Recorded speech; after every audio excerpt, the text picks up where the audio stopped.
Salut, c'est Elsa, j'espère que vous allez bien. Je suis ravie de vous retrouver pour un tuto de robe hyper facile. C'est une petite robe d'été avec uniquement un rectangle de tissu. Regardez ce que ça donne.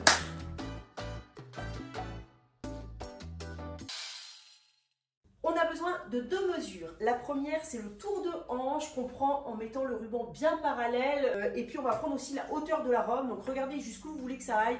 Donc, moi, je vais prendre une robe d'à peu près 1 mètre de long, ce qui va m'arriver juste en dessous du genou ici. Ensuite, on va tracer un rectangle en fait sur le tissu. Comme longueur du rectangle, on va prendre le tour de hanche plus 50 cm. En hauteur, vous prenez la hauteur que vous avez mesurée sur vous, plus 3 cm. Moi, je vais arrondir à 1 mètre de hauteur. Ensuite, on va couper ce grand rectangle en 4. Donc, pour ça, vous pouvez le plier en 2 et puis faire un petit cran avec un feutre. À nouveau, plier chaque partie en 2 et faire un petit cran. Vous venez couper au ciseau ou au cutter.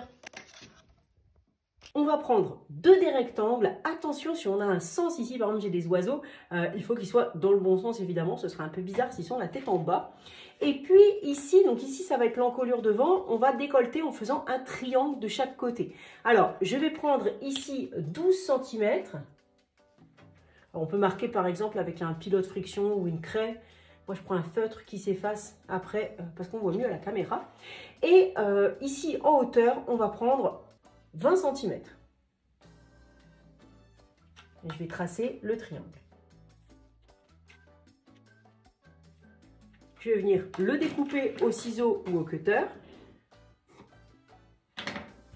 Et alors ici, je vous montre une petite astuce parce que en fait, ça c'est coupé dans le biais, donc ça va facilement se déformer.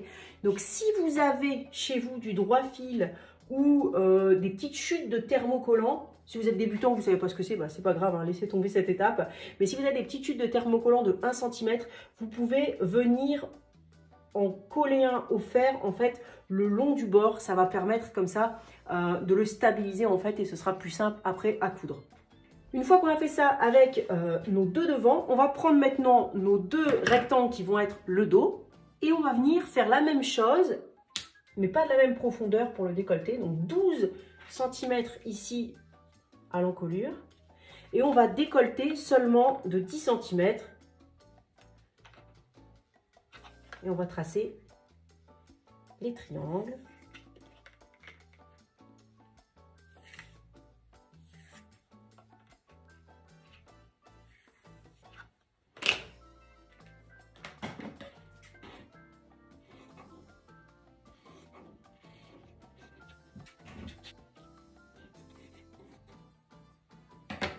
Même chose, si vous avez des petites bandes de thermocollant sur l'envers, vous pouvez plaquer au fer dans la marge de couture.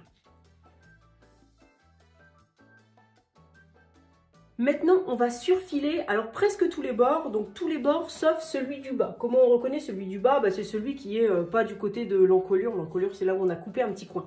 Donc, on va venir surfiler ici, ici, ici et ici. Donc, soit à la surjeteuse si vous en avez une, soit avec un point zigzag de la machine à coudre. Une fois que tous les côtés, sauf celui du bas, sont surfilés, pour chacun des 4 rectangles, on va replier le bord qui est coupé en diagonale sur 1 cm. Donc pour ça, si vous voulez être bien précis, vous pouvez prendre une règle en carton. En fait, ça sert à ça, c'est-à-dire que on vient positionner pour que quand on rabatte, en fait, on ait exactement 1 cm et puis on vient mettre un petit coup de fer. Donc vous pouvez juste replier d'1 cm et puis sur l'endroit, on va venir piquer à 8 mm, donc notre petit bord en biais.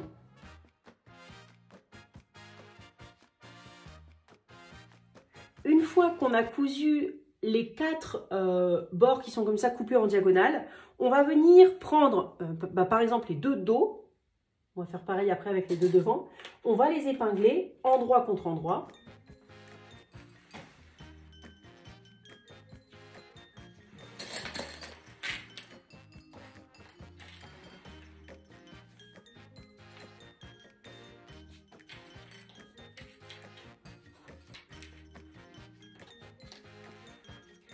Et on va venir piquer ici à 1 cm en ligne droite.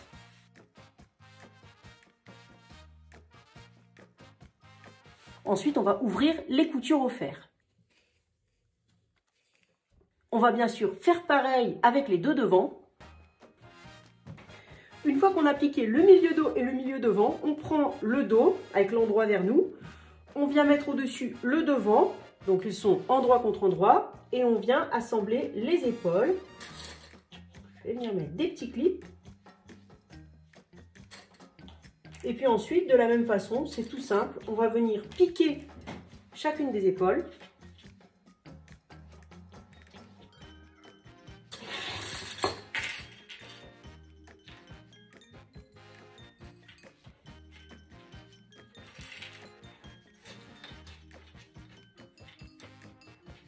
À 1 cm ici et ici, et comme précédemment, on va ouvrir les coutures au fer.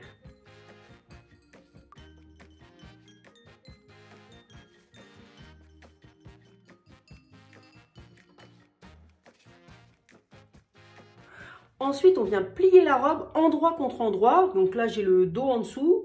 Vers moi, j'ai le devant. Je les ai mis endroit contre endroit. Puis, on va venir piquer les côtés. Alors, bien sûr, c'est pas une tête d'oreiller. On va laisser de la place. On va laisser une place ici pour pouvoir passer son bras. Et on peut pas laisser juste l'épaisseur du bras, sinon ça va pas être joli. C'est quelque chose de très ample. On va laisser pas mal de place pour passer le bras. Moi, je vous conseille 27 cm. Donc, je vais faire un petit repère ici à 27 cm.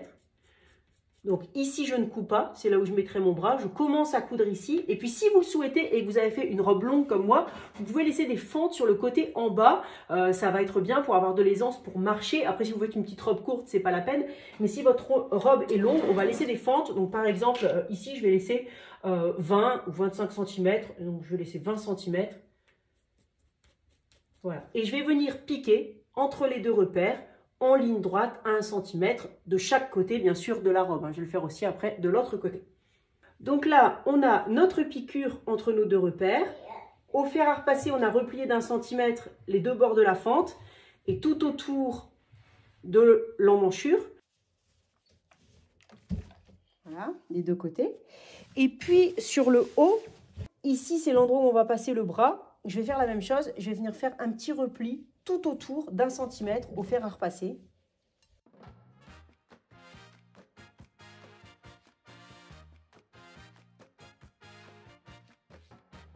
Donc maintenant, on va venir remettre la robe sur l'endroit.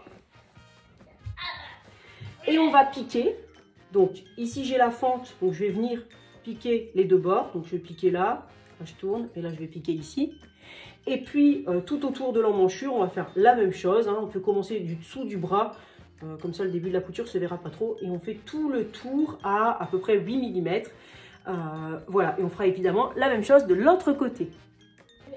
Il nous reste en bas, sur le dos et le devant, à faire un double repli d'1 centimètre. Donc, on plie d'1 centimètre, on repasse. On plie d'1 centimètre, on repasse. Et on vient piquer à 8 mm. On fait tout simplement un ourlet. Et notre robe est terminée. N'hésitez pas à mettre un j'aime si ce tuto vous a plu et à vous abonner si ça n'est pas déjà fait. Je vais bientôt vous présenter une autre robe de plage. Il y a un podcast aussi qui vous attend et je vous retrouve très très vite pour la suite. Salut!